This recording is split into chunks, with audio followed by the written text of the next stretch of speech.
আমরা সেই মুজাহিদ যারা নবীর প্রেমে আমরা কখনো আমাদের প্রাণকে দিতে কুণ্ঠা করি না। চেচনিয়ার সেই যুবক হোক, রাশিয়ার সেই যুবক হোক, হিন্দুস্তানের সেই যুবক হোক, এটা আজকের এই মাঠে আপনাদের কাছে আমি অঙ্গীকার করাতে চাই, নবীর অপমান যখন হবে তখন আমরা সকলে একত্রিত হয়ে প্রতিবাদে যাব। হাতটা তুলে প্রতিবাদ।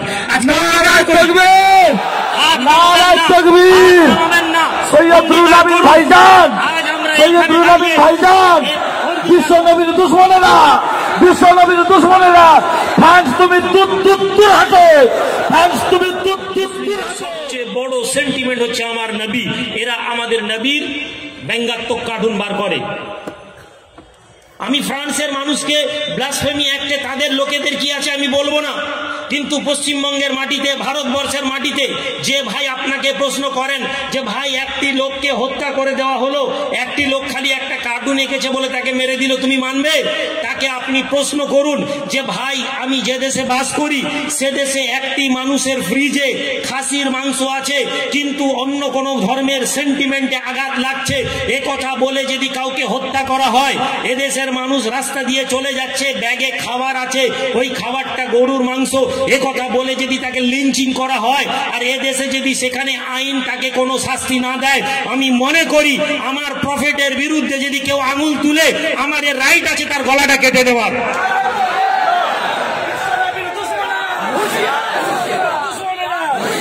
আমার বন্ধুরা, কথা বলতে শিখতে হবে। আমরা অধিকাংশ ক্ষেত্রে আমরা ভুলে যাই।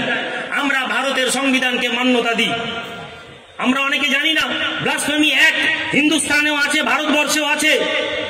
এখানে আর্টিকেলে আপনার যে শাস্তি দেওয়া আছে, একটি লোক 3 বছর পর্যন্ত জেল যেতে পারে অন্য কোনো ধর্মকে অবমাননা করার জন্য।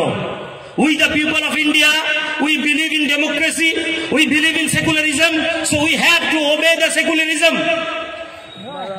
আপনি কথা ভাবতে পারেন না যে সেকুলারিজমের ডেফিনেশন, ওবে দ্য আওয়ার কনস্টিটিউশনের ডেফিনেশন শুধু মুসলিমদের উপরে লাগু হয়। একটি লোককে যদি খাসির মাংস থাকার পরেও তাকে হত্যা করা হয় অন্য কোনো ধর্মের সেন্টিমেন্টে আঘাত লাগছে বলে, সে দেশে আমাদের ভারতের সংবিধানে আছে freedom two right to speech, freedom of speech, কথা বলার স্বাধীনতা।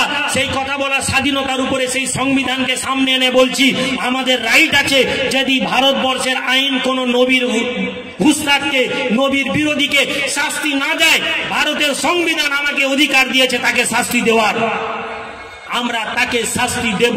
একথা আমাদের মেসেজ চলে যাওয়া দরকার। যে Charlie Hebdo freedom of right of speech, তাদের শিক্ষক ক্লাসের মধ্যে তারা শিখাচ্ছিলেন যে ভাই এ দেখো স্বাধীনতা, ফ্রিডম অফ স্পিচ প্রমাণ করতে গিয়ে আল্লাহর নবীর একটি কার্টুন প্রকাশ করেছে, একটি ছেলে তাকে হত্যা করেছে। আমরা কেউ রাস্তায় নামিনি, আমরা কেউ প্রতিবাদ করিনি, কেননা আমরা বিলিভ করি আমাদের ভারতীয় কনস্টিটিউশনকে, ভারতীয় সংবিধানকে।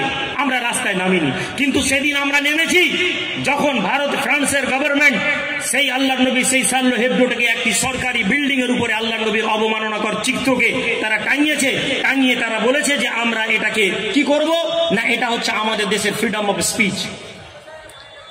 হিপোক্রেসি আর একটি শব্দ ইউরোপের সাথে জুড়ে আছে। যারা আজকে আমাদের দেশে ফ্রিডম অফ স্পিচের গল্প শোনায় ইউরোপে, সেই শার্লি হেবডো সেখানে একটি মুসলিম কার্টুনিস্ট তাদের ম্যাক্রনের একটি কার্টুন ছবি তৈরি করেছেন। সেই ছবিটা তৈরি করার মধ্যে ম্যাক্রনকে একটি সাপের ছবি দেখানো হয়েছে, ফলে সেই শার্লি হেবডো অবমাননা হচ্ছে প্রেসিডেন্টের বলে তার সাথে চুক্তি বাদ দিয়েছে। 1400 বছর ধরে গোটা পৃথিবীর কলমা পড়নেওয়ালা মানুষের সেন্টিমেন্টকে আমরা কি করেছি না আঘাত করি উদারতার নামে, কিন্তু আমরা রাজি নই আমরা সামান্যতম প্রতিবাদ করতে।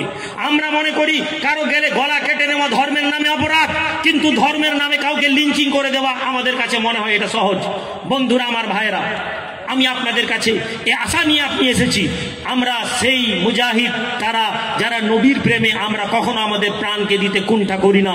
চেচনিয়ার সেই যুবক হোক, রাশিয়ার সেই যুবক হোক, হিন্দুস্তানের সেই যুবক হোক, এটা আজকের এই মাঠে আপনাদের কাছে আমি অঙ্গীকার করাতে চাই, নবীর অপমান যখন হবে তখন আমরা সকলে একত্রিত হয়ে প্রতিবাদে যাব। হাতটা তুলে প্রতিবাদ।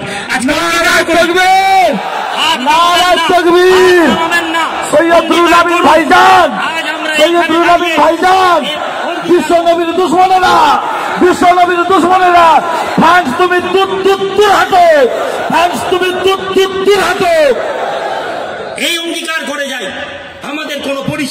পারে, আপনি আমাকে ভালোবাসতে পারেন, আমার বিরোধিতা করতে পারেন। আমি মানুষ, ধর্মীয় কালচারে আমার এক কালমা পান্নাওয়ালা ভাই, তার সাথে আমার বিরোধিতা থাকতে পারে, কিন্তু আমাদের এখানে প্রত্যেকের জানা দরকার নবীর কোনো দল নেই।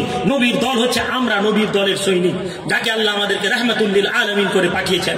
পরিশেষে একটি কথা বলে দিই, এই নবীর প্রতি রাগ কেন?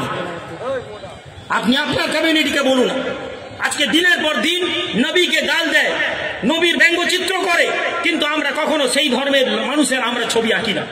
আমরা জিসাস ক্রাইস্টের মূর্তি তৈরি করি না, জিসাস ক্রাইস্টের ছবিতে আমরা ব্যঙ্গাত্মক কোনো কথা বলি না, ঈসা মসির কোনো ছবিতে আমরা ব্যঙ্গাত্মক কথা বলি না, আমরা মুসা নবীর কোনো কথা বলি না, ইব্রাহিম নবীর বিরুদ্ধে আমরা কথা বলি না, আমরা গৌতম বুদ্ধের বিরুদ্ধে বলি না, আমরা রামকৃষ্ণদেবের মতন কোনো মানুষের বিরুদ্ধে বলি না।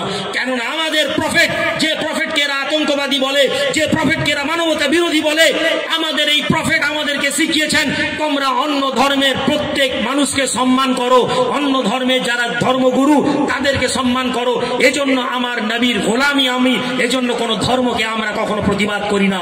আমরা বলি আমাদের কাছে এমন নবী আছেন যিনি অন্য ধর্মকে শিক্ষা দিয়েছেন সম্মান করার জন্য, এবং তাদের উদ্দেশ্যে বলি এজন্য এই নবীর জন্য আমরা কোরবান। ফিদাক আবি ইয়া উম্মি ইয়া রাসূলুল্লাহ, হে নবী আপনার জন্য আমার মা বাপ কুরবান হয়ে যাক।